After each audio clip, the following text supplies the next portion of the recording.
This is Tommy with Elevation Every Weekend. Welcome back to the channel. Today on my test table is the OneRack from WREN Sports. Full disclosure, WREN did send me this product earlier this year and I've been using and testing it on multiple bikes since. First I want to start off with what comes in the box and then I will cover it installed on some bikes. My goal in this test was not just to put it on a bike and test it. I wanted to test it on multiple bikes and at both extremes of the claimed tire size. So in this video you'll see this rack on 3 different bikes. Before I get to the rack installed and show you some ride footage on all 3 bikes, I want to briefly show you what comes with the rack and how it is so adjustable. The rack weighs 784 grams. The max payload is 60 pounds. It fits wheels size from 20 to 29 inches and tire width from 1 to 5 inches. When not mounted, the rack can be folded flat for travel. It has adjustable loops for bags. And on the back, it has a mounting for a rear dynamo light. The rack comes with a number of bolts and shims so it can be used and adjustable on a variety amount of bikes. And one thing I absolutely love is that a single 4mm wrench can be used on every single bolt related to mounting or adjusting this rack. That is thoughtful design. You don't need multiple wrenches. These 4 bolts right here are how the rack can be adjusted for different widths. And simply, when they're loose, they simply slide in and out to your desired width. And once you get it there, you simply tighten the bolts and the compression fittings inside lock it in place. And as you can see here, there's tremendous amount of adjustability for height right here, and you can also adjust your bag loops too. So let's go ahead and look at this rack mounted up on the first bike. First, I'm going to show you the rack on a 2014 Surly Pugsley Ops. This bike alone is a testament to the adjustability of the OneRack, as it's a modern bike oddity. It is running a good size 26 by 4.3 inch tire, yet the Pugsley's odd rear end design uses a very narrow for a fat bike rear hub spacing of 135 millimeters, which it accomplished by an offset design. I'm going to move in briefly and just show you an example of that.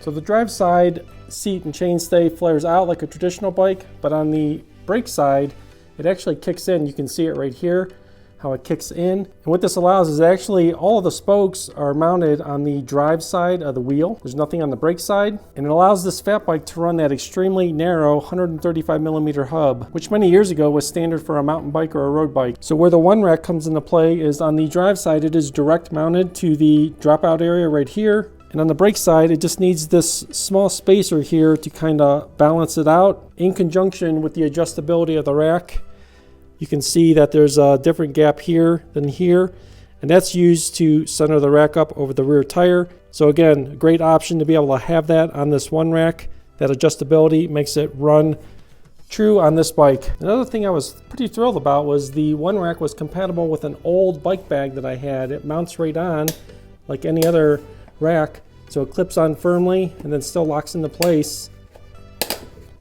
and gives you the option to use older bags. So that was a nice surprise and a great feature that it's compatible with older gear that you may have. Another strong point to the WREN design is it uses these top of seat stay mounting points that are common on many bikes, and it includes these really robust mounting bars. When you get the rack, these bars are straight from this point to the end, so you do have to bend them accordingly so they will match up to whatever you have your desired height set at, to wherever your mounting point is on your particular bike, but it makes for a really robust, strong, secure setup. Because the rack will be living on this bike mostly, I am using the WREN bars here, but when you see the other 2 bikes I have in this video, I did swap these bars for some lighter, more traditional metal straps, which are these here, that you may typically see for other bike purposes, other racks. They're much more flexible and adjustable. And the main reason for me doing that was once I determined that this was going to be the bike that was going to have this rack on most of the time, I didn't want to have to rebend the bars for the other bikes and then bend them back to this bike. I had them dialed in for this bike, so I just wanted to leave them as is. And then for testing purposes, I was able to use the other bands on the other 2 bikes. So I just wanted to clarify that up front. So let's cut to some ride footage of the Pugsley while I give some more details. Again, the rack is extremely solid and quiet in all the rides I have done. As mentioned, I was super stoked that the bag I already owned from a prior rear rack was completely compatible and clips on and secures well when riding rough terrain. We got our first good snow recently and I took this bike out with the rack and the bag and ride performance was unaffected, but it was great to have the extra storage, which I used for my heavy duty gloves that I ended up not needing, and I was able to keep my tripod / selfie stick in there for some filming. This opened my eyes to using this rack in the snow. So now let's switch gears to the smaller end of the spectrum. Here is the rack mounted on my giant TCX cross bike running 700 by 35 millimeter tire. with 135mm rear dropouts. As you can see, the rack fits great on this bike and would totally work as a commuter or bike packing setup on a bike like this. Seeing that this is a fairly light bike with narrow tires compared to the fat bikes, I was pleasantly surprised that the weight of the WREN rack was not very noticeable while riding unloaded, so I don't feel there would be a drastic performance penalty leaving it on a bike like this full time. As I mentioned earlier, I did use the metal straps to mount to this bike just because they are much easier to adjust between bikes. Just to demonstrate how rock solid the rack is, here's a quick drop test so you can hear that there is no rattle.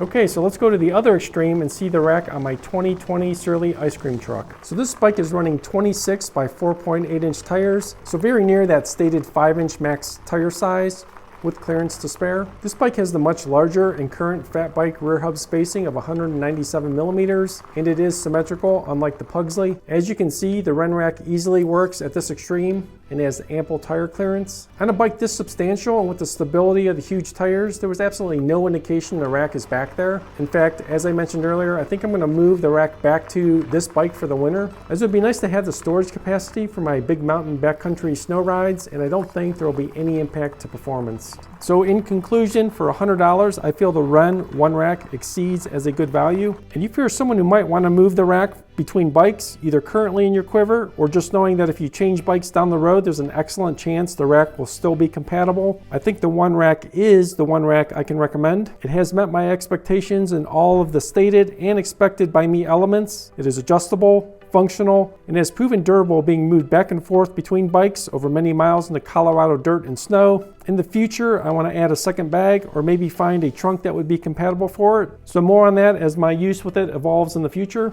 I have a link in the description below if you want to go check it out or order it on the WREN website. And if you did happen to notice the super cool WREN Perseverance handlebars on my Surly ice cream truck, I've also linked that down below and a corresponding video regarding that as well. If you found this video and review helpful, drop a like down below. If you have any questions or comments, definitely drop those down below. And please subscribe to the channel if you'd like to continue to see more product reviews and fat and mountain bike adventures. Lots more coming, so stay tuned. Thanks a lot and have a great day.